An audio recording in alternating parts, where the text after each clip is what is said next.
to Destiny. God damn it. To the death of our dreams. To failed attempt at a reboot of 79. I don't know about this one, but I like this one better than 79, if I'm honest. I was thinking about the two. Honestly, I think I'd still like 79 a bit more than Destiny, but yeah, Seed does not stand a fucking chance. Not by a long shot. I'm good to roll in if you are. That sounded like fun. Yeah. Do you have a thing of how you want to open this with? I was good with that, actually. Oh, okay. Well, I guess we're already going. We're going then. Fuck it. Okay. Oh boy. So, Seed was a thing that existed. That's the best way I could possibly describe it. We're out of the frying pan and into fucking hell. So for some baffling reason, probably marketability, that's the best thing I could possibly think of. That one. Seed is an entire third of Gundam Reborn story. Alongside the main Universal Century timeline, we also have Seed here, Cosmic Era. Okay. They knew what they were doing. Yeah. They knew exactly what the fuck you, Bamco. That's a thing. Alright, hey guys, what's up? It's Bob and Brandon back with Gundam Gundam Reborn. I almost said Gundam Destiny. That would have been too on the nose. So... Boy, we're gonna turn some heads when we get to Destiny. I spent the last week and a half watching the recap movies for Gundam Seed and Gundam Seed Destiny. Special edition. That was a mistake, in my personal opinion, because the movies they're ocean dubbed, so they're not terrible. But holy shit, did I get a full perspective on just how bad Seed does get. You watched one of them a day over the course of 6 or 7 days? Yeah, I did. I jumped right into Seed Destiny, so I watched it literally 7 days in a row, yeah. I want to give you a sense of perspective. Yeah? I needed to refresh myself as well since I haven't gotten to Seed in my own marathon. I watched all 3 Seed movies in one day. Are you fucking kidding me? I watched all 3 of them in one sitting. Oh my god. I watched 4.5 hours of Seed straight. Okay, but to be fair, you've seen Seed before, right?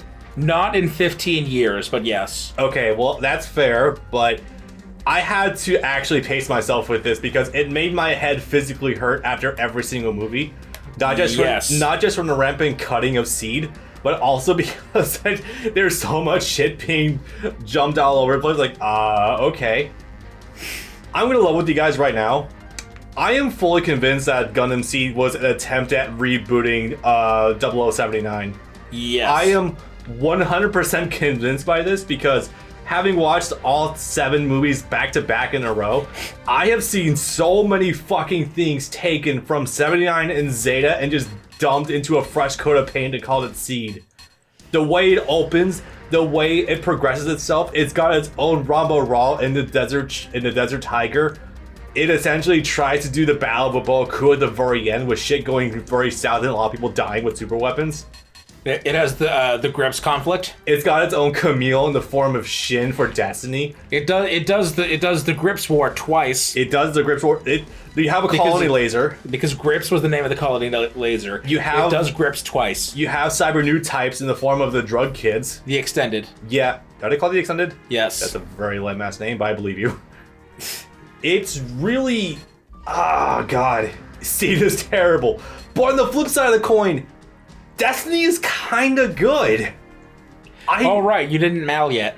Oh, yeah. You want to give us your fresh take on that? What's your number for Destiny? Okay, so to tell everyone right now, I have a My Anime list. I don't know if I've ever made this public information on my YouTube account, but I've been logging every single day. Seed started as a 4 and ended a 4. In fact, I might revise it to a 3 after having watched Destiny. Destiny, it started as a 5, went up to a 6 for me. But I don't know if I want to make it a 7 because the last movie is terrible. The last series of events is terrible. Because the last 30 minutes of the last movie. Shin's arc collapses on itself.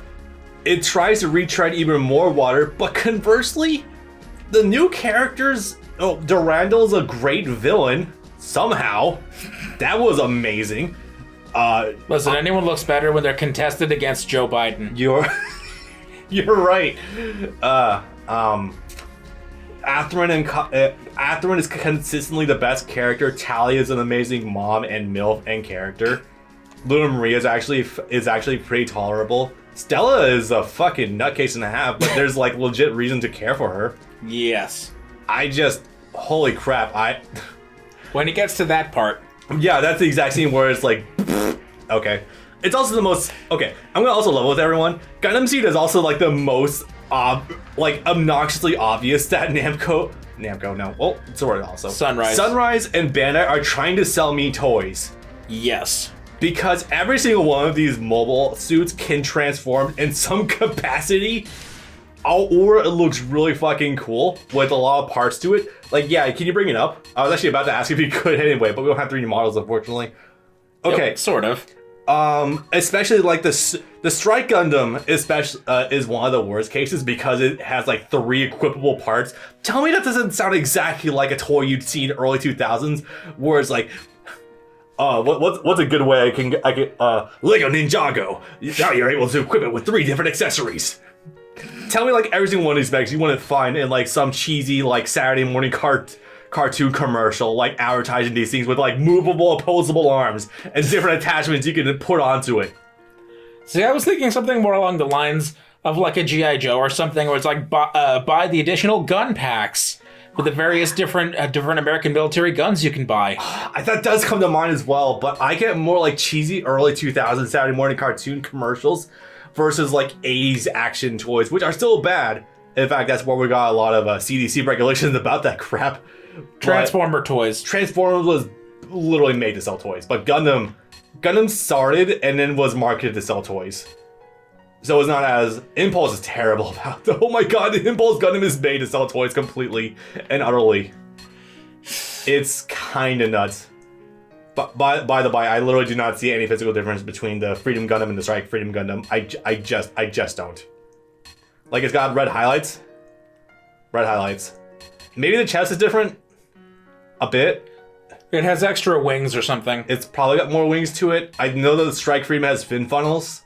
That's the most I got. Okay, yeah, the wings are definitely different. The wings have black outlines. Yeah, and they're also like a lot thicker as well on the Freedom, I think. But they also don't ever call it the Strike Freedom. I think they said it like one time, and that's it. And after that, they never referenced it. They just say the Freedom. Hell, even the last movie, I think Kira said he's just the pal of the Freedom Gundam, huh? Yep. Fuck me. Okay. So let's get into this. Let's get this shit over with.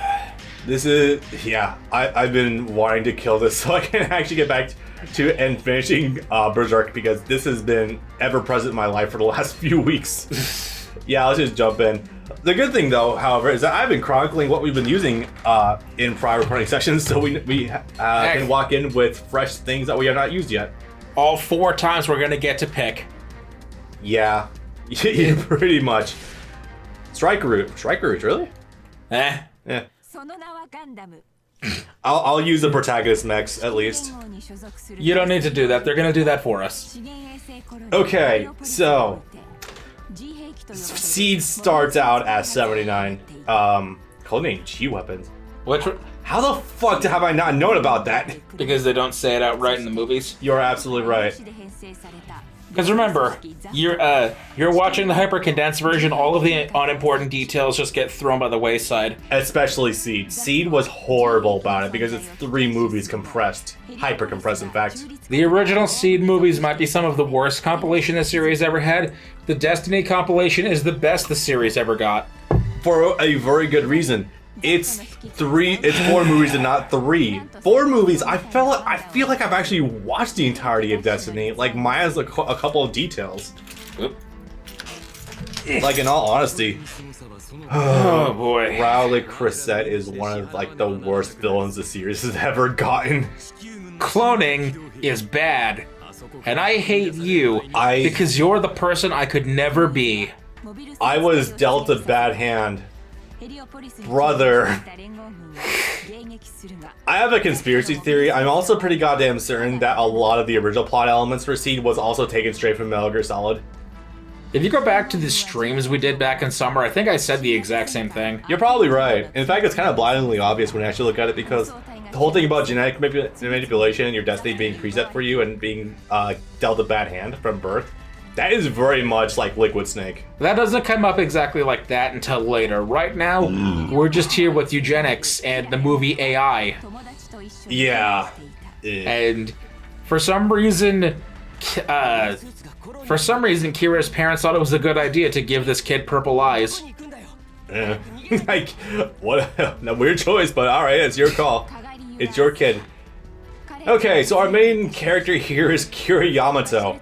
Yes, this is in fact the exact outfit he starts to show off with. I'm not kidding about. That's not like some joke-ass fucking design from the early 2000s. He actually starts with that. I kind of love it though. Belt and zipper are us.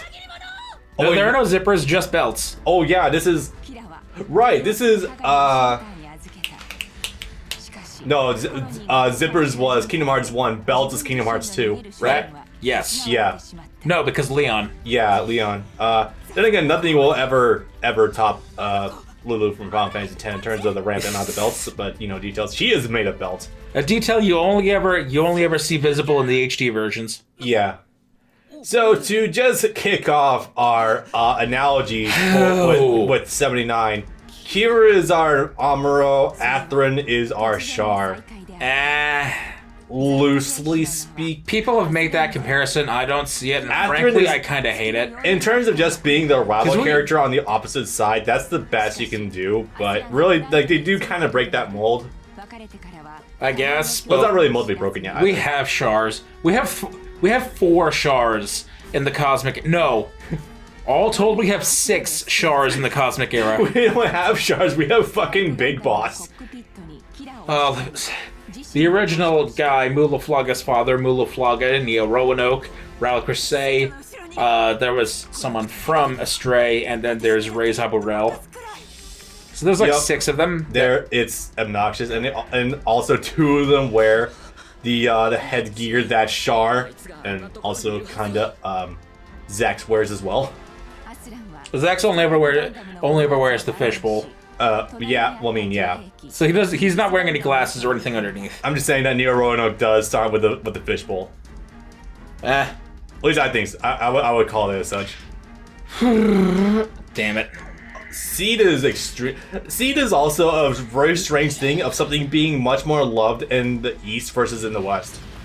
Like, I'm not sure how well its ratings did in America on Toonami versus in Japan, but this is... It did okay, and so that's the thing, though. So, you're gonna notice in the story's actual writing as time goes on, but Mobile Suit Gundam Seed was partially written in a post-9/11 world. Yeah, it's a very big thing you guys all keep on. So, and that holds true for external factors as well. It did manage to air on daytime Toonami, but it was ripped to shreds. A lot of the violence was censored, cut away, flashed, etc. And they had to completely cut out the subplot about the extended and the reliance on drugs to not have a mental breakdown. Yeah. So if you were watching it as a kid, you lost a lot. The show was still bad no matter what, but you ultimately got a worse product than even the complete version. Like, you obviously did lose a lot of the artistic integrity that was going into it, which even then is still bad, but it just... And not that it adds anything, you also lost out, of course, on the nudity, all the sex scenes, and the subplot about Kira cucking Sai. Kira fucks, but we'll get to that. Yeah, all of that is lost, and that detracts from the... Oh my god, the compressed text. That actively detracts from the plot. Yeah, it really does. Another important note about Gundam in relation to 9/11 is that 79 on Toonami was airing, as well as 8th MS Team. Oh man! During the time of 9/11, and literally the day after, Gundam was completely ripped away from Toonami for 3 straight years until they put on Seed. So they cut an in-progress broadcast of 79 and 8th MS Team. They were cut short on American television. Yep. Fucking imagine losing out on 8th MS Team. Oh my god. Imagine airing that at the same time as 79. Yeah. Jesus. the jump in quality though from one to the other. God damn. Anyways, I'm gonna briefly walk us through what's going on. So if you want to just give a brief outline, Kira was minding his own business as a electronically gifted college student. Doesn't sound like Amuro. Who is in a colony that gets attacked by Zap/Zeon. That's not Amuro, and ends up finding himself suddenly ending up in a cockpit of a Gundam. That doesn't sound like Amuro. Is attacked by a dude in red on the opposite side, and they end up having a scuffle. In a Amuro and Char. In a red mobile suit. In a red mobile suit.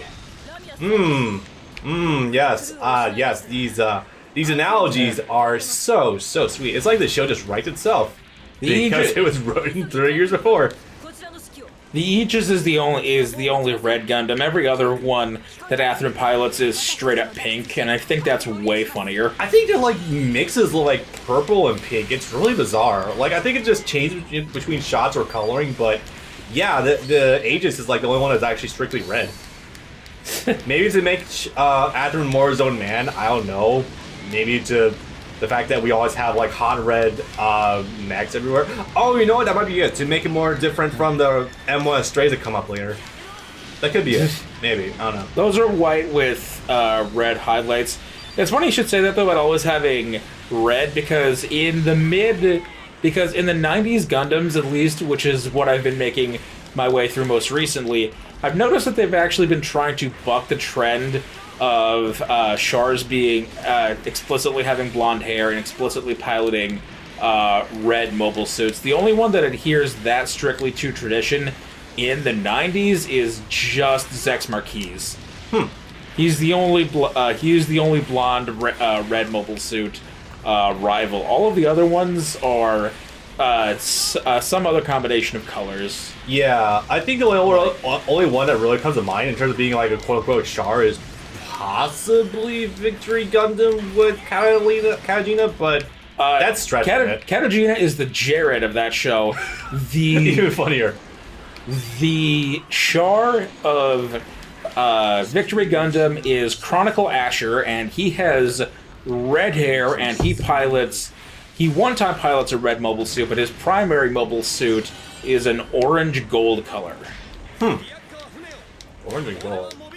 Interesting. Yeah, that's a hell of a jump, actually. Next up after that for G Gundam would be Domon's brother Kyoji, who has black hair and pilots the Shadow Gundam, which is black. There's then Wing Gundam. For X, it's Ola Frost, and he does have a red Gundam, the Versago. Then after that, then the last one in the 90s is Turn A, and that would be Harry Ord, who has silver hair and pilots another gold mobile suit, literally titled the Gold Sumo. Yeah. So after Char himself leaves the picture, the only blonde ones for a while would be Zex and then Rao again. So there was a big gap between traditional Chars. Yeah, I think... I don't want to speak too much on this, but I do think that's probably more on Tomino in his quote-unquote depression era where he's really trying to... Tomino left after Victory. He didn't have a hand in anything afterwards. Yeah, I was going to say, I think the whole thing about the 90s Gundams not having their own quote-unquote Chars and being much different than usual is probably because of Tomino's influence. Probably trying to break away from molds that he set himself. See, but that's the thing, though. Even in Victory Gundam, that's the one where Chronicle comes from, the guy who I said has red hair and pilots an orange suit. Yeah. So he was already sort of breaking away from his own traditions when he no longer needed Char proper. Yeah, true. I mean, so the Char clones are definitely more of like a Sunrise invention than anything else. Yes. Yeah. That does add up. That does add up. Sunrise, as we've seen before. Because that's a marketing stunt. It's definitely a marketing ploy and very much just a very easy trope to go for. You cannot tell me that that Zex Marquise and the Epion were not made to sell toys first and foremost more than any attempt at storytelling. 110 fucking %. Without a question. Even if I do like the Epion, it's very transparent that's the case. And you might say, isn't that the case with every mobile suit? And the answer is no, actually. To varying degrees, but not a universal rule. Not every single time, and not with every rival. Yeah. Like, I would say it's definitely blindingly obvious that they're trying to sell toys with Seed, obviously. And also, Wing would also be one of the top ones as well. Yes, and it's no wonder that was the first one to see, not the first Gundam to ever be dubbed, but the first Gundam to see major success in the West.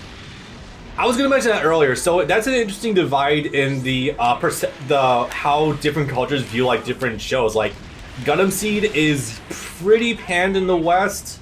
It's not like loved or anything. It's got its fans to be sure, but like it's nowhere near as big as the Juggernaut is in Japan. Holy motherfucking shit! Gundam Seed might be. Is it fair to say it might be one of the most popular anime ever in Japan? I wouldn't go that far. Like, not like Neon Genesis level, but no. It fucking obliterates a lot of other shows up there. Within the genre, yes, definitely. On a macro scale, no, I don't think so. No, obviously it's not like your Dragon Ball or your Naruto, or definitely your Bleach. It was way bigger over there in Japan at times. But, like... Sorry, I had to take it. I was like, what the fuck is he Beyblading over there for?